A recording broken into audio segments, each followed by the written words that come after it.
Bueno, habíamos quedado en que cuál era la utilidad de la recta Q. Habíamos dicho que la recta Q, una vez trazada la línea de operación en la zona de enriquecimiento, trazamos la recta Q y de ahí nos permite obtener la línea de operación en la zona de agotamiento, ¿sí? En función del estado termodinámico de la alimentación, va a variar esa cantidad Q, ¿sí? Que está definida de esta manera, y va a variar la pendiente de la recta Q. Consecuentemente, eso influye en el número de etapas, en el número de platos teóricos y en el tamaño de la columna, de la torre, del fraccionador.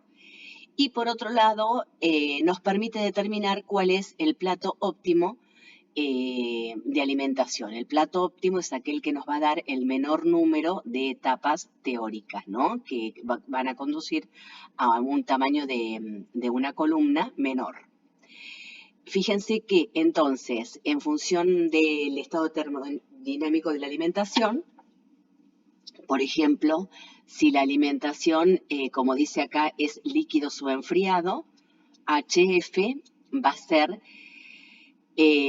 mayor que HL, ¿sí? Entonces, el numerador va a ser mayor que el denominador y Q va a ser mayor que 1. Y tendremos esta pendiente. Si, si tenemos líquido saturado, para líquido saturado, HF es igual a HL. Entonces, Q, la cantidad Q es igual a 1 y acá tenemos 1 menos 1, 0. La pendiente se hace infinita. Entonces, para líquido saturado tenemos una recta, la línea Q es una recta de pendiente infinita, ¿sí? Y, bueno, por ejemplo, si tenemos vapor saturado, HF es igual a HG, esto es 0 y la pendiente es nula, ¿sí? Tenemos una recta de pendiente nula. Esto es para una mezcla líquido-vapor y para vapor sobrecalentado tendremos una pendiente con Q menor que 0, ¿sí? ¿Por qué? Porque con vapor sobrecalentado HF va a ser mayor que HG y esta diferencia va a ser negativa y Q va a ser menor que 0, ¿de acuerdo? Entonces, bueno, otra opción que puede presentarse, aunque no es muy común, ¿cómo nos quedaría? Dijimos que siempre vamos a trabajar con un condensador total y rehervidor parcial, pero deben tener el concepto de que puede, en algunos casos, requerirse un condensador parcial. Si nosotros tenemos un condensador parcial en el equilibrio, fíjense que sería lo mismo que el rehervidor parcial. ¿Cómo nos quedaría? Este vapor que sale del primer plato de composición I1, ¿sí? No se condensa totalmente, ingresa al condensador y salen en el equilibrio X0 e ID. Un vapor en equilibrio con este líquido que se vuelve, lo que sí se vuelve a reflujar a la columna es un líquido, ¿sí? Entonces, ¿cómo lo representamos en el diagrama XY? Es un vapor, esto es ID, fíjense, esto es la línea 45.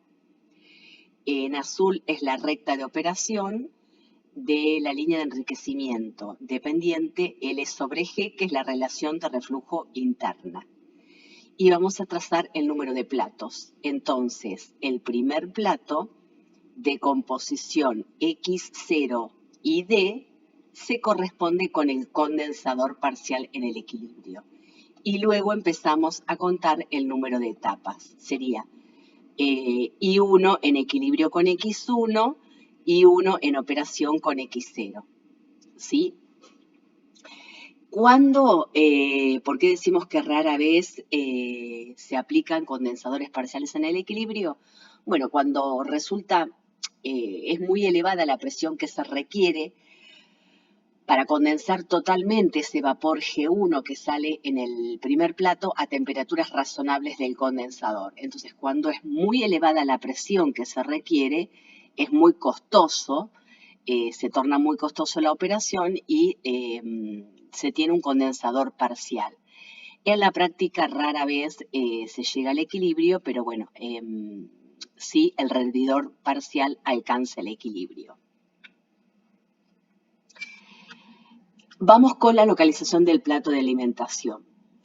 En realidad, estas dos primeras cuestiones son es lo que no se debe hacer porque es introducir una alimentación adelantada o retrasada o retardada, dice el Don Treibal, y puede dar lugar a un mayor número de platos que el necesario, ¿no? Que el óptimo. Pero vamos a ver de qué se trata una alimentación adelantada, una alimentación retardada. Fíjense que nosotros dijimos, bueno, tenemos la composición XD, tenemos la línea de operación en la zona de enriquecimiento, trazamos la línea Q en función del estado termodinámico de la alimentación y donde corta la línea Q con la línea de enriquecimiento, trazamos la línea de operación de agotamiento. Y estamos en condiciones de trazar el número de escalones que nos determinarán el número de platos teóricos o ideales. Fíjense que nosotros vamos por la zona de alimentación, en la zona de enriquecimiento, allá. Seguimos acá y de acá se pasa a la línea de agotamiento, ¿sí? Antes de pasar por el cruce entre la línea Q y la línea de enriquecimiento. Nosotros habíamos dicho que una de las utilidades de la línea Q es que permite determinar cuál es el plato óptimo de introducción de la alimentación. Nosotros estamos pasando de la zona de enriquecimiento a la de agotamiento, antes de ese punto de cruce, ¿sí? Entonces, esto es incorrecto porque nos estamos acercando a la curva de equilibrio y nos dará un mayor número de platos que si efectuamos el trazado óptimo, ¿no?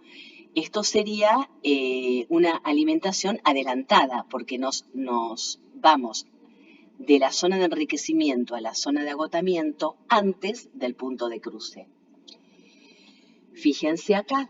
Acá vamos en la zona de enriquecimiento, seguimos en la zona de enriquecimiento y pasamos ese punto de cruce. Y ahí debiéramos haber bajado a la de agotamiento. Y luego se va a la de agotamiento, es decir, que se pasa de la de enriquecimiento a la de agotamiento luego del punto de cruce. Esto es una alimentación retardada. Tanto una alimentación adelantada como retardada nos da un número de platos superior al óptimo. Entonces, ¿cómo sería, como dijimos, la localización del plato de alimentación óptima? Trazamos la línea de operación en la zona de enriquecimiento, trazamos la línea Q y la línea de operación en la zona de agotamiento desde este punto de cruce. Y vamos por arriba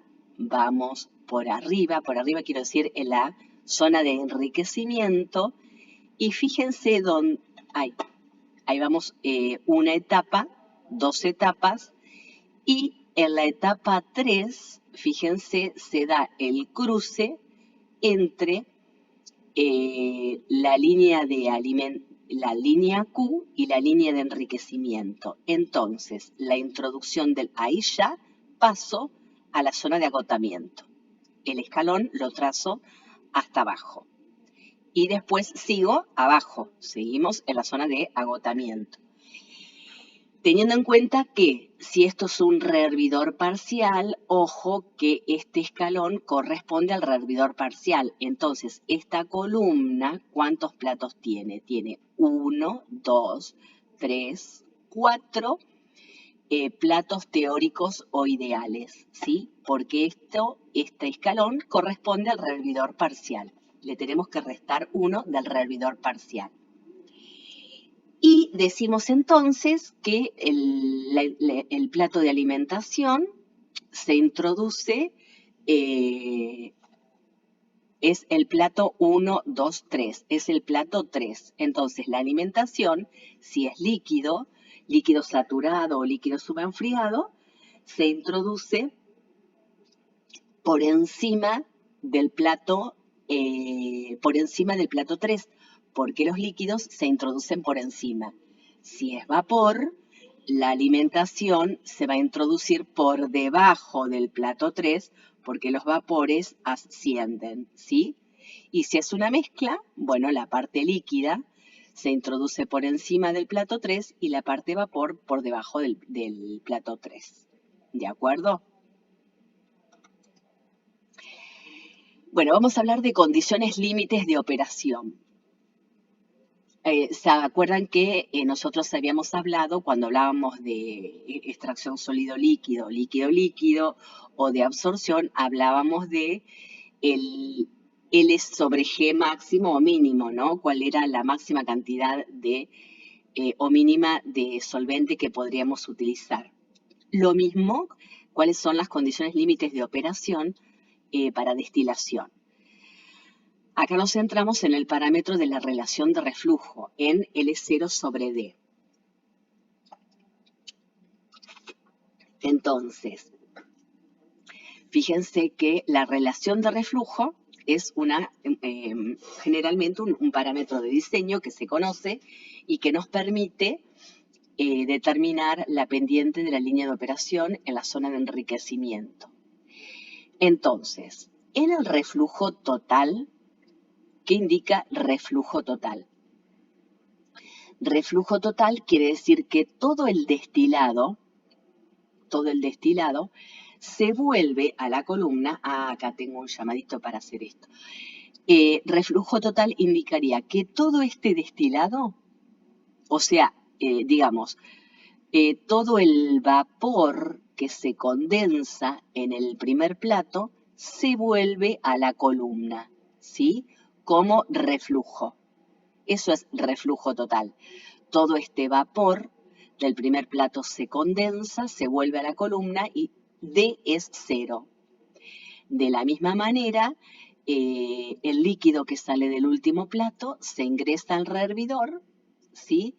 Y vuelve como vapor a la columna. Entonces, W también es 0. Entonces, para el reflujo total, D es igual a 0 y R es igual a infinito, ¿sí? Fíjense que si D es igual a 0, en este balance, si D es igual a 0, G es igual a L, y tenemos a medida que aumenta la relación de reflujo, cambia esta pendiente hasta que en el reflujo total esto es igual a 1 y la línea de operación coincide con la línea A45, ¿sí? Que ahí se las dibujé acá, en azul. Entonces, en el reflujo total, fíjense que la línea de operación es una condición límite, ¿no? En el reflujo total, la línea de operación coincide con la línea A45, tanto la de agotamiento como la de enriquecimiento.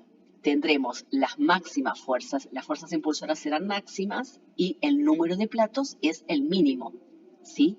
Porque estamos lo más alejados posibles, la línea de operación lo más alejado posible de la línea en el equilibrio. En el reflujo total. En el reflujo mínimo, que es el otro extremo, por supuesto que ni reflujo total ni reflujo mínimo son condiciones en las cuales uno puede operar en la práctica, ¿no?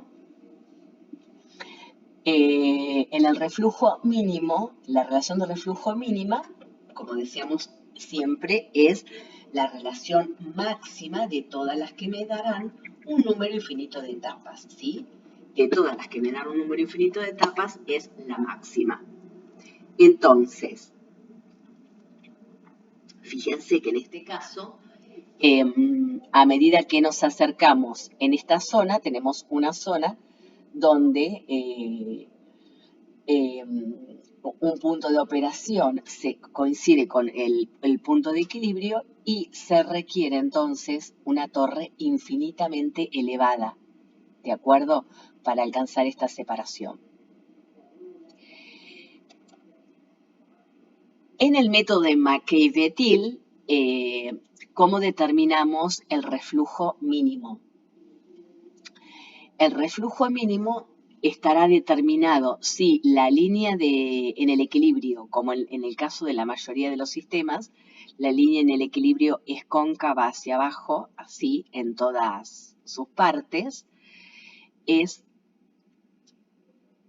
trazamos la línea Q y trazamos una recta que corte a la línea Q en el equilibrio, ¿sí? Esa recta tendrá una pendiente R mínimo sobre R mínimo más 1. ¿Se acuerdan que la pendiente de la línea de operación en la zona de enriquecimiento era R sobre R más 1? Pues ahora, la relación máxima de todas las que me dan un número infinito de etapas, es decir, cómo trazamos el reflujo mínimo en McKay-Vettil, es trazamos la línea Q y una recta que corte a la línea Q en el punto donde la línea Q corta el equilibrio. Leemos su pendiente, ¿sí? O leemos la ordenada al origen, que sería XD sobre R mínimo más 1, y de la ordenada al origen o de la pendiente determinamos el reflujo mínimo. Por supuesto que no podemos trabajar en condiciones de reflujo mínimo, lo que dice la bibliografía que en la mayoría de los casos van a leer que cuando la curva es cóncava hacia abajo en todos sus lados, generalmente el reflujo óptimo es entre 1,5, 1,2 a 1,5 del R mínimo, ¿sí? Generalmente.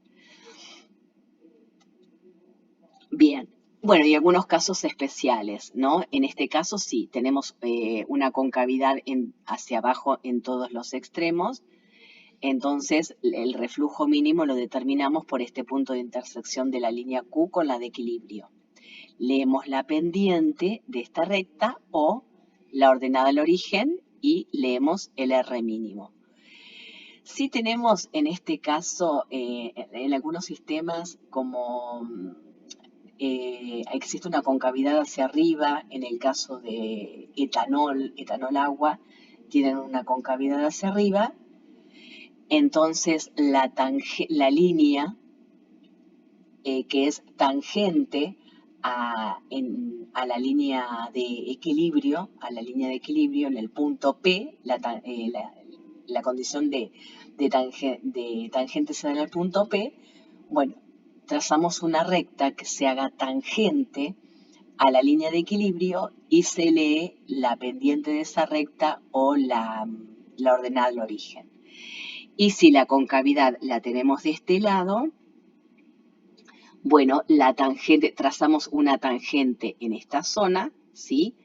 Trazamos la línea Q y de ahí vamos a la zona de enriquecimiento, hacemos al revés. Y de ahí leemos XD sobre R mínimo más 1, como siempre, en la ordenada al origen o de la pendiente, la relación de reflujo mínima.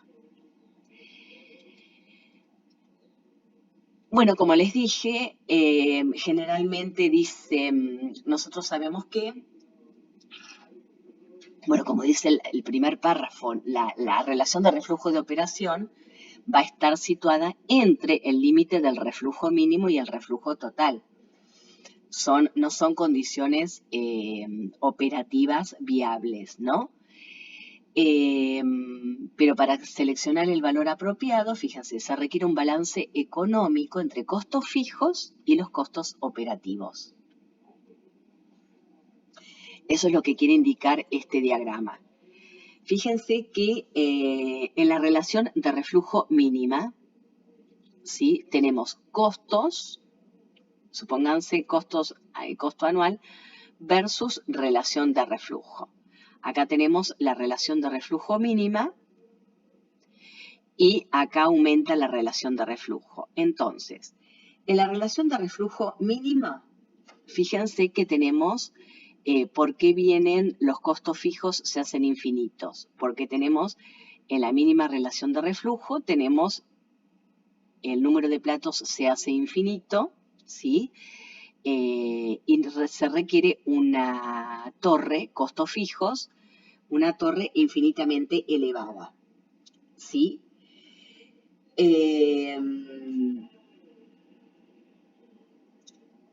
Por otro lado, los costos de operación, que los costos de operación serían el agua de refrigeración del condensador, la potencia para la bomba de reflujo, el calor para el recalentador, son menores. ¿Sí? ¿Por qué? Porque tenemos, al ser mínima la relación de reflujo, la cantidad de líquido y de vapor son menores. Entonces, fíjense que tenemos, donde estamos acá, los costos de funcionamiento o los costos operativos son menores. A medida que aumenta la relación de reflujo, fíjense que disminuye el tamaño de la columna, ¿sí? Porque disminuye el número de platos hasta un mínimo y luego empieza a aumentar nuevamente. ¿Por qué? Porque aumenta el diámetro de la columna al aumentar los flujos, ¿sí? Y se hace infinito en el reflujo total. ¿De acuerdo? Nuevamente aumenta entonces a reflujo total. Los costos operativos o de funcionamiento van a aumentar a medida que aumente la relación de reflujo. ¿Por qué? Porque va a aumentar la potencia de la bomba de reflujo, el agua de enfriamiento del condensador o el calor para el hervidor.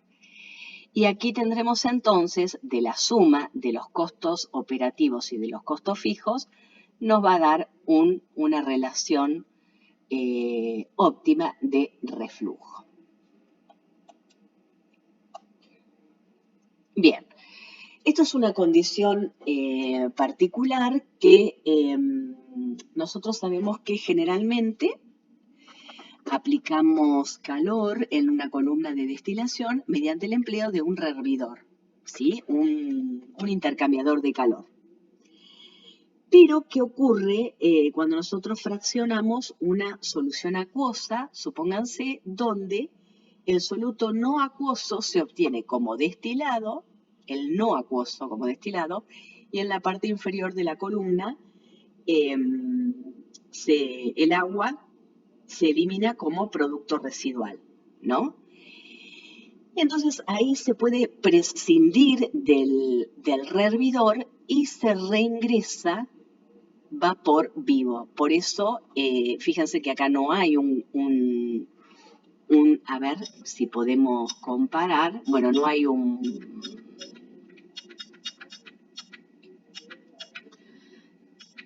rehervidor, no hay un intercambiador, el esquemita de un rehervidor, ¿sí? Sino que esto se corta y directamente tengo una corriente que ingresa, ¿dónde estamos? Aquí. Una corriente que ingresa como vapor, ¿sí? Fíjense que I es 0 en el componente más volátil, porque nosotros estamos ingresando vapor vivo. Por lo tanto, ¿dónde podemos aplicar, por eso se llama vapor destilación a cielo abierto o uso de vapor vivo? Se puede prescindir del rehervidor y utilizar vapor, por ejemplo, proveniente de una caldera. Entonces, generalmente, eh, generalmente el número de platos cuando requeridos para la columna, cuando uno emplea vapor vivo, es mayor que para una columna con un rehervidor parcial. Pero ¿cuándo conviene entonces? En principio, el sistema tiene que ser un sistema acuoso donde el componente más volátil sea el no acuoso, ¿no? El soluto no acuoso se obtenga como destilado. Y por otro lado, puede ser en una planta donde se tenga disposición de una caldera y entonces ahí sí no tenemos que invertir. Usamos el agua de la caldera para tener este sistema de rectificación continua. ¿Sí? Entonces, no instalamos en ese caso, la columna va a ser algo más elevada porque se requiere mayor número de platos, pero no tenemos los costos de mantenimiento del rehervidor, ¿sí? Si tenemos una caldera en la planta.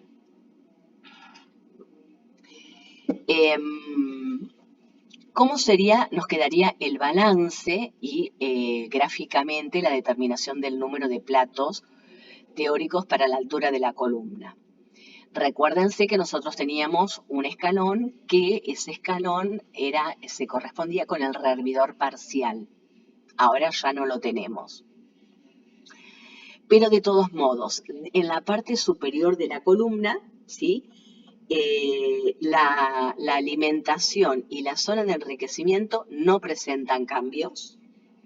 Sí, se presentan cambios en la zona de agotamiento. Por eso les hice un entorno violeta para que ustedes focalicen que en el entorno violeta es donde se presentan cambios. Entonces, fíjense que este G raya representan moles por unidad de tiempo ¿de qué? De vapor saturado, ¿sí? O vapor sobrecalentado. Bueno, si están como líquido, la idea es si hay líquidos saturado y vapor saturado, por ahí tal vez conviene que sea vapor saturado a la presión de la torre. Y este W que era el residuo, es el L raya, ¿sí? El agua que se elimina como producto residual. Este XW será la composición que tenga este residuo en este componente más volátil, pero como acá se ingresa vapor saturado y es 0, ¿sí? Entonces, si hacemos un balance para la sustancia más volátil, ¿sí? En el plato, debajo del plato M, es decir, en la zona, ¿dónde está el plato? Acá. Debajo del plato M, en la zona de agotamiento, fíjense que tenemos, acá tenemos que ingresa F, ingresa G raya en toda la columna, ¿no? Sale D y sale W. Y acá tendríamos un balance en componentes porque I para G raya I es 0. En este caso, si hacemos el entorno de agotamiento que se los puse en violeta, fíjense que tenemos, sale L raya, ¿sí? L raya, ¿dónde estamos? L raya con XW, ¿sí? Más G raya más G raya con G raya, perdón, esto no es sale, entra, porque estamos en el plato acá. Ingresa, no me daba esto, ingresa G raya, disculpen, ingresa G raya con composición 0, ingresa acá L raya de composición XM, ¿sí? Que sería este balance, y sale, ahora sí, G raya de composición IM más 1, aquí, y sale W o L raya con XW, ¿sí? En este caso, como L raya es igual a W, este W lo reemplazamos por L raya, esto es 0, Y nos queda la ecuación de la línea de operación en la zona de agotamiento, ¿sí? En la zona de agotamiento. Fíjense que cuando este XM es igual a XW, cuando XM es igual a XW, este IM más 1 es igual a 0. Entonces tenemos una línea de operación que sería esta, la azul, la línea de operación en la zona de agotamiento, que tiene pendiente L raya sobre G raya, porque es la relación de reflujo interna, pero que pasa por el punto XW 0, ¿sí? XW 0.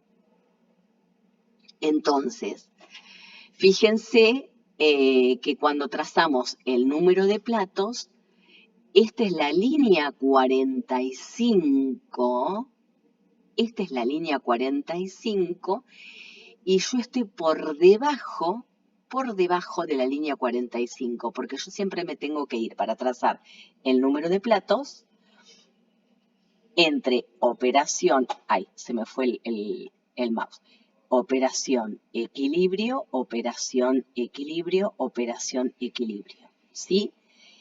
Y esta negrita es la línea 45. Acá estamos por debajo, ¿sí? Fíjense, bueno, vamos acá, fíjense que acá no. Cuando nosotros hacíamos el balance, después repásenlo, cuando tenemos un rehervidor, la línea de operación en la zona de agotamiento pasa por el punto I igual a X igual a XW. Entonces, partimos de XW. ¿Ven? XW. Y empezamos a trazar el número de platos por encima de la línea A45. Cuando tenemos vapor vivo, la línea de operación en la zona de agotamiento cambia y partimos del punto XW, ya se me fue de vuelta, XW y igual a 0, ¿sí? Y trazamos el número de escalones.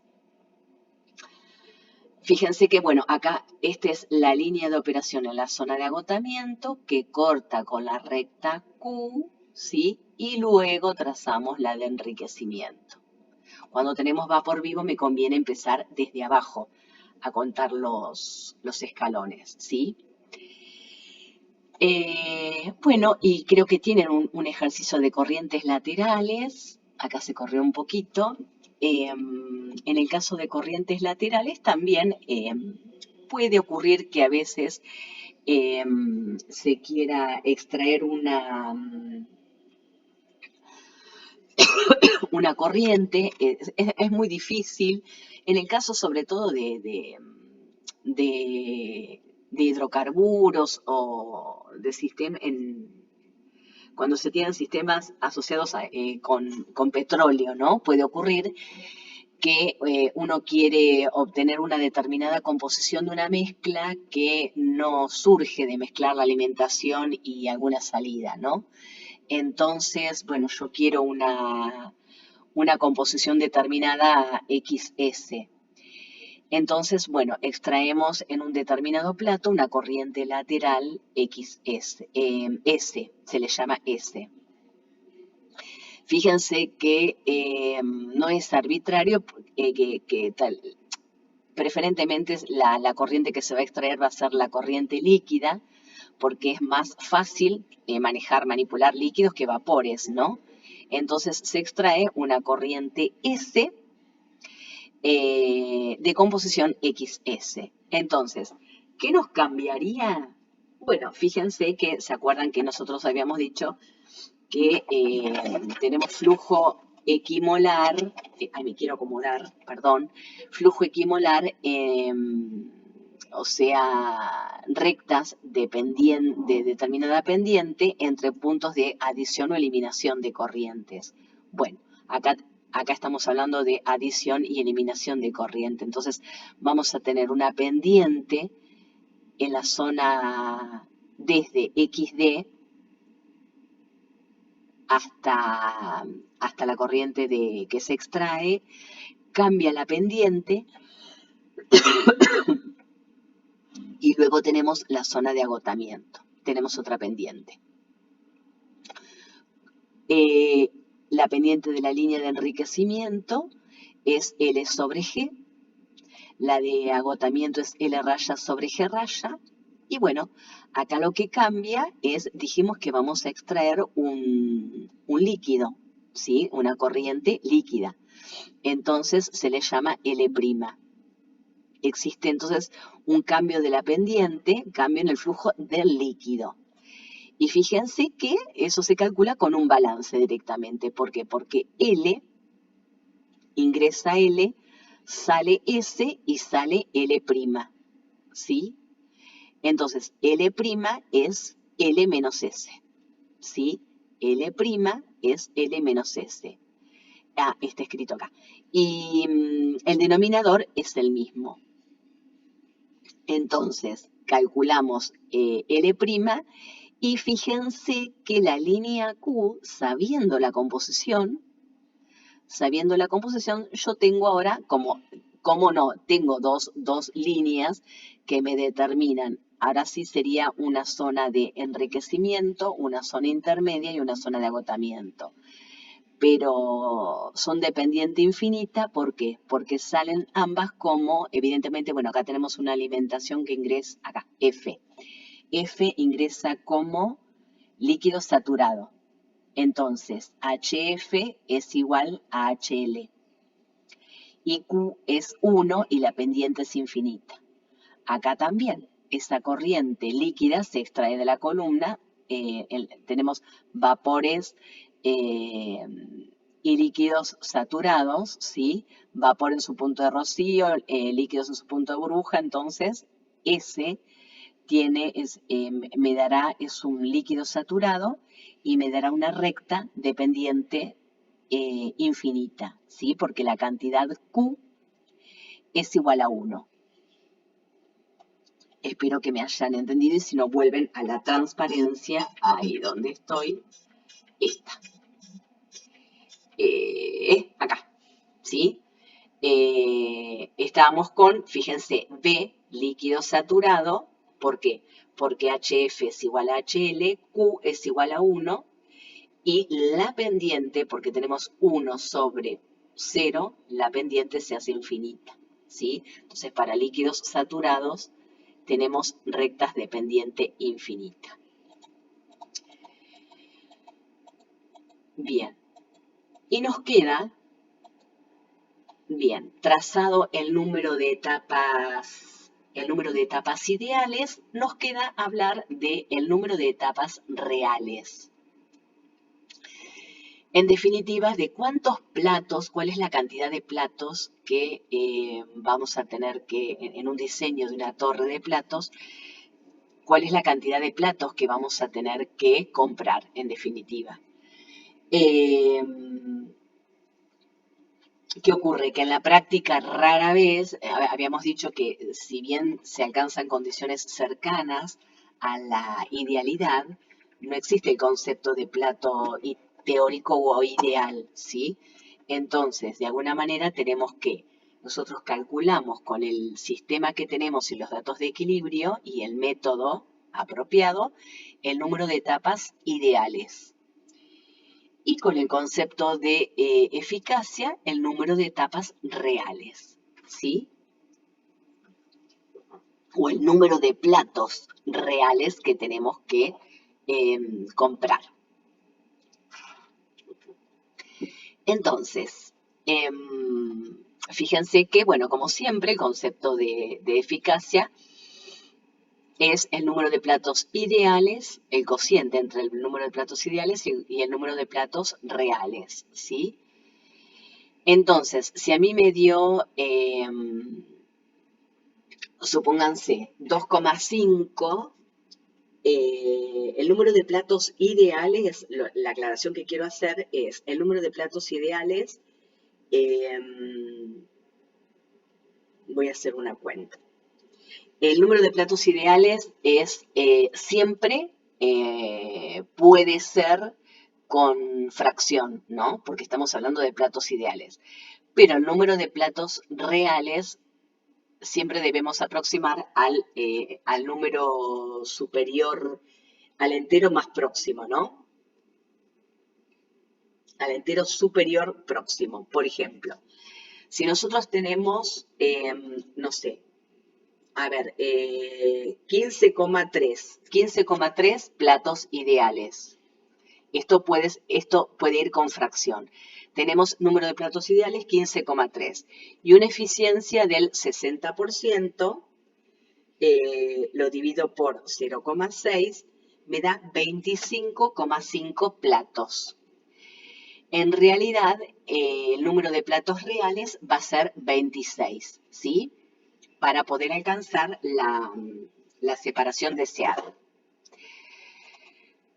¿Cómo calculamos esa eficacia global? Si nosotros utilizamos los diseños estándar de platos, que después vamos a ver no sé, en la próxima clase, vamos a ver los diseños estándar y los flujos de líquido y de gas están dentro de los rangos estándar, nosotros podemos utilizar la correlación de O'Connell. Esta correlación de O'Connell es muy usada, está en todos los libros, donde dice que, bueno, esto es cualitativo, este gráfico, ¿no? Esto es la eficacia en función de la volatilidad relativa y la viscosidad de la alimentación, ¿sí? A la temperatura promedio de la columna. La temperatura promedio de la columna sería un promedio entre la temperatura en el tope más la temperatura en el fondo dividido 2. Si bien, bueno, como dicen acá, tengan presente que la eficacia depende de varias, del tipo del sistema, de las condiciones de flujo y de la geometría, es decir, sí van a ver que existen gráficos de O'Connell en función del tipo de plato, ¿sí? El tipo y dimensión del plato. Para platos de válvulas o para platos, no es lo mismo un plato de válvula que un plato perforado o un plato con campanas. Es importante que estemos dentro de las condiciones estándar de flujo, ¿no? Pero, como dice acá, las propiedades, O'Connell encontró que la viscosidad y las volatilidades relativas son las propiedades más relevantes. Entonces, calculando estas propiedades a la temperatura promedio de la columna para un determinado tipo de platos, ingresamos en este gráfico y se lee la eficacia, ¿sí? Que me puede dar, como les dije, 0,6. Entonces, el número de platos ideales se lo divide por 0,6 y me da el número de platos reales. Insisto, si esto es 25,3, necesitaré 26 platos reales. ¿Cómo calculamos las temperaturas en el tope y en el fondo? Fíjense que tenemos que tener en cuenta el plato en el tope. El plato en el tope de la columna, ¿qué sale? El vapor G1 o el vapor de composición I sub 1, ¿sí? Ese vapor es el que sale y se condensa en un condensador total, parte vuelve como reflujo y parte se obtiene como destilado. Entonces, en el tope, la temperatura la dará ese vapor de composición I sub 1. Nosotros sabemos que si es un condensador total, condensador total, I1 es igual a XD y es igual a X0. Entonces, XD lo conocemos. ¿Por qué? Porque XD es, yo quiero alcanzar un destilado al 98%, ¿sí? Es el grado de separación requerido. Entonces, XD es 0,98 y en la línea 45, I1, 0,98, ¿sí? Entonces, este sería, fíjense, el vapor de composición I1. Este I1 va a estar en equilibrio con X1, ¿sí? Entonces, ¿qué hacemos? Esta composición, que es 98%, porque es la misma que, supónganse, ¿no?, que el XD, necesito el TXI, ¿sí? Necesito el TXI y vamos, en la línea de equilibrio, la curva de vapor saturado, con 0,98 y leemos la temperatura, ¿sí?, en el TXI. De la misma manera, en el fondo, ¿qué tenemos? Tenemos líquido saturado. Ese líquido saturado ingresa al rehervidor, pero si nosotros habíamos dicho que en el rehervidor parcial sí se alcanza el equilibrio entre esta corriente y esta corriente. Y nosotros lo que vamos a conocer es XW, que va a salir de un balance o va a ser también una condición de una necesidad de separación. Entonces, ¿qué hacemos? Vamos a este gráfico y fíjense que XW está en equilibrio con INP más 1. Esta corriente está en equilibrio con esta. Y esta es la que está en operación con esta. Entonces, ¿cómo leemos esta? Vamos por partes. Vamos por XW. Esto es XW. Subimos hasta el equilibrio. Vamos hasta operación y bajo. Y este XNP, ¿sí?, este XNP es la composición del líquido en el último plato. La leo y esta XNP la utilizo. Esta XNP la utilizo para, en este diagrama, fíjense, en la parte de líquido saturado, ahora sí, en la parte de líquido saturado leo y corto y leo la temperatura, la TLNP en el fondo, ¿sí? Espero que se haya entendido. Luego con Laura lo van a volver a repetir y si no, me lo consultan. Esto es importante para, bueno, para el diseño, para el conocimiento de la asignatura, porque se puede tomar en cualquier momento, ¿no? Bien, habíamos hablado de eficacia global. Nosotros, existe también lo que se conoce como eficacia de Murphy. La eficacia de Murphy, fíjense que puede definirse la eficacia de Murphy del lado del gas o la eficacia de Murphy del lado del líquido. ¿Sí? Fíjense el subíndice L y tenemos composiciones que se miden en el líquido, el subíndice G y tenemos composiciones que se leen en el gas. ¿Sí? La eficacia de Murphy puede definirse como la separación, el cociente entre la separación en el plato actual o real y la separación en el plato ideal. Fíjense que tenemos una condición asterisco, una condición ideal o en el equilibrio. Condición ideal o en el equilibrio. ¿Sí? Entonces, fíjense que vamos acá, me voy acá y después vuelvo. ¿Cómo podemos calcular el número? Fíjense que podemos determinar la línea, lo que se conoce como línea de eficacia, determinando la eficacia de Murphy para varios puntos a lo largo de la columna, ¿no? Y determinar el número de platos reales gráficamente, como dice acá, trazando escalones entre la línea de operación y no la de equilibrio, la llamada línea de eficacia. En este caso, ¿qué se está considerando?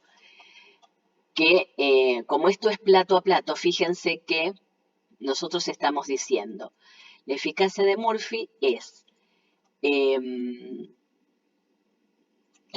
cociente entre la separación en un plato real y la separación en un plato ideal.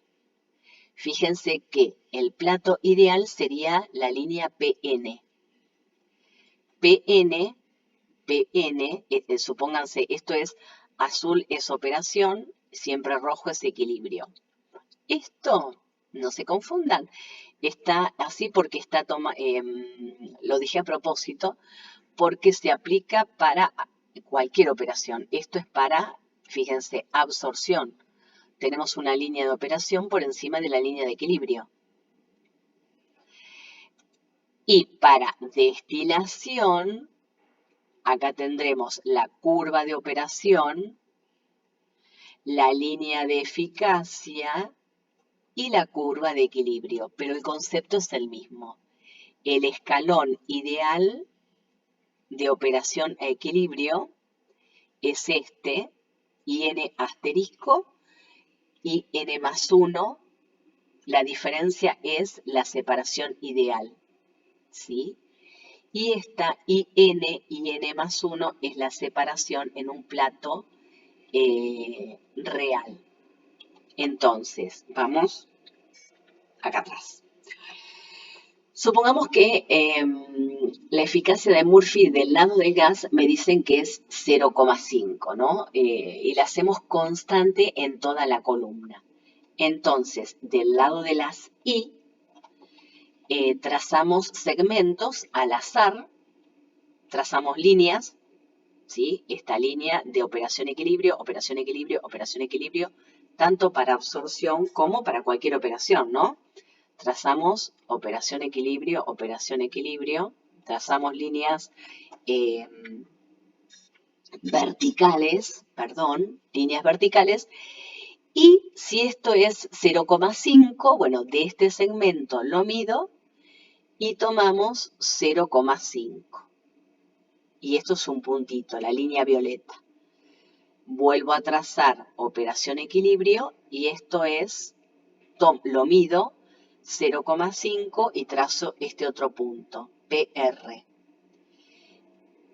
Trazo en esta recta vertical, la mido, la mitad es P''R'.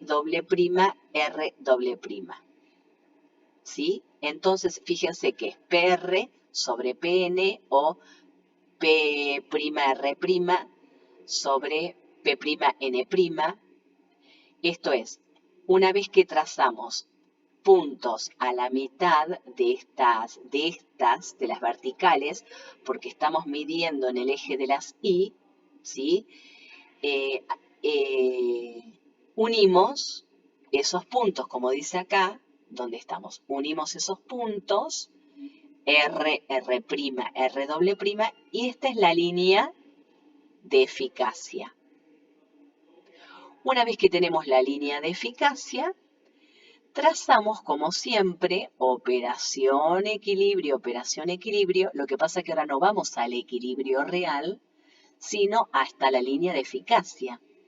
Y esto ya me estaría dando el número de platos reales, ¿sí? En la columna. El número de platos reales gráficamente.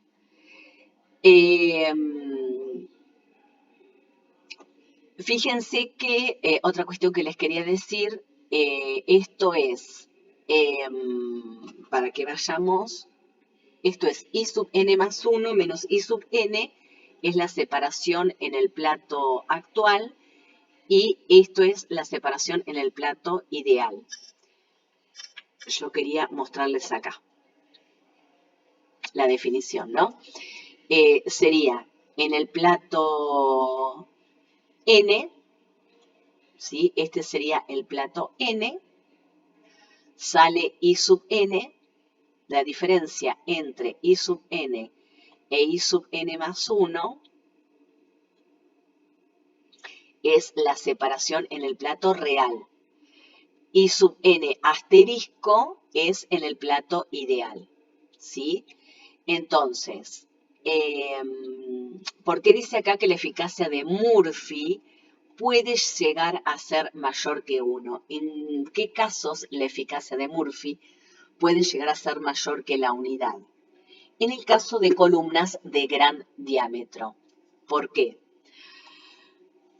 Porque fíjense, esto va a ser mayor que 1. Si este parámetro se repite, I sub n más 1 se repite, cuando la eficacia de Murphy para el lado del gas va a ser mayor que 1. Cuando esta diferencia tiene que ser mayor que esta diferencia, ¿no? O al revés, el I sub n, sí, es lo mismo, pensándolo que el I sub n asterisco tiene que ser menor entonces que el I sub n, porque esto es lo que se mantiene. Pensando que el I sub n asterisco, ¿cuándo entonces el I sub n asterisco puede ser menor que el I sub n? El I sub n es la composición promedio del vapor que sale del plato n. Y esta es la que está en el equilibrio con el líquido que sale del plato n, ¿sí? Con el xn. Entonces, para platos de gran diámetro, lo que puede ocurrir es que, fíjense que la composición, la transferencia se va dando a lo largo del plato. Entonces, la composición va cambiando punto a punto, punto a punto. Y acá es donde encontramos un xn más diluido, en equilibrio con un I sub n más diluido, y esa diferencia, ¿cuándo se puede notar? Cuando tenemos platos de gran diámetro, ¿sí? Bueno, espero que se haya entendido, si no lo volvemos a repetir personalmente. Y creo que hasta aquí llegamos porque yo el ejemplo se los había dado primero para absorción, recuerden, y luego para, lo mismo ustedes van a aplicar para, fíjense que es la separación, esto es un plato ideal y esto es I sub n más 1, es el porcentaje de todo este segmento que me determina la eficacia de Murphy. En realidad, si nosotros, la eficacia de Murphy va variando plato a plato, ¿no? Y si nosotros tenemos que asociar, tomar un valor de eficacia para construir esta curva eficaz, bueno, vamos a tomar el valor más desfavorable, ¿no? La situación más desfavorable, porque siempre en no el valor más alto, sino el valor más bajito. Cuando uno efectúa un diseño, siempre se posiciona en la condición más desfavorable, ¿sí? Bueno, creo que hasta aquí llegamos y cualquier cosita lo volvemos a rever, chicos. Buen fin de semana y nos estamos viendo.